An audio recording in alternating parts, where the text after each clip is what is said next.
guddida ololaha xisbiga kulmiye ee gobolkan saaxil iyo maamulada heer gobol iyo heer degmo ee gobolka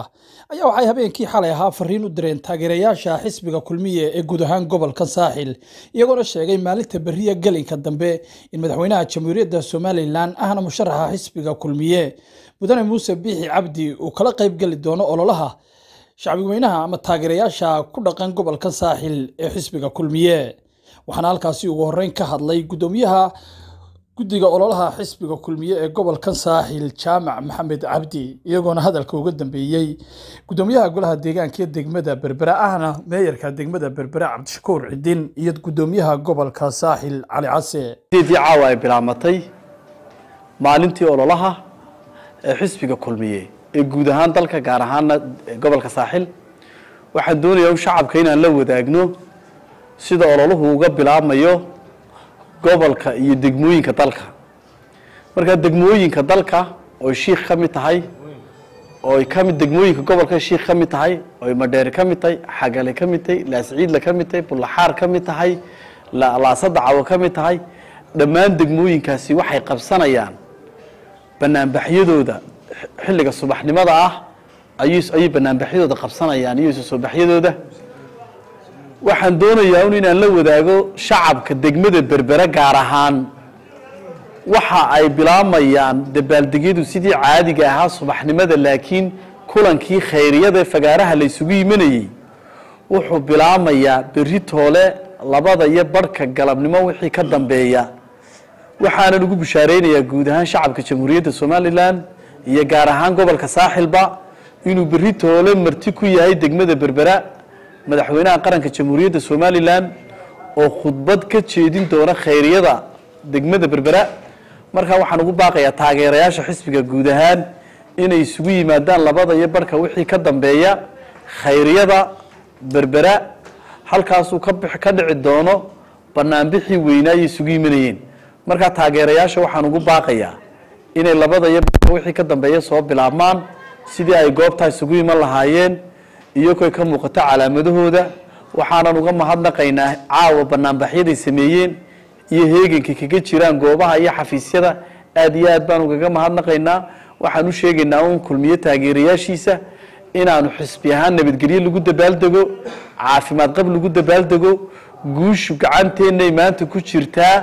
hordhaca dabaaldega dalka ka bilaabana waa arkaysaan maanta ifafaalaha caawa ka muuqda dalka waa aragtaan marka waxaan doonayaa in si nabadgelyo inuu dabaaldegno inoo guud ahaan nabadgelyo insha Allah waxaynu bilaabnay caawa waqti inoo asteysnaa ee ololaha doorashooyinka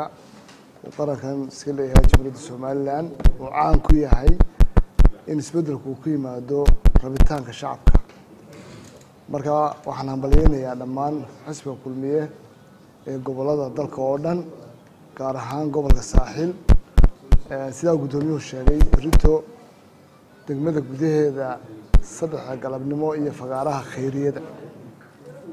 insha Allah bari waxay noo kala cadaan doonaa in badan oo sawir meelaha ku soo galayay iyo Berbera xisbiga iskala ayaa kala cadaan doonaa xisbiga kulmiye waxaan ugu baaqayaa berrito hadduu Ilaahay ka dhigo in aynu socod ku marino magaalada gaadiidkana iska dhigano taas waxay muujinaysaa in quwadda oo xisbiga kulmiye uu ku leeyahay gobolka saaxil gaar ahaan degmada Berbera inay muuqan doonto insha Allah waxaynu balana fagaaraha ama khayriyada ee dhimay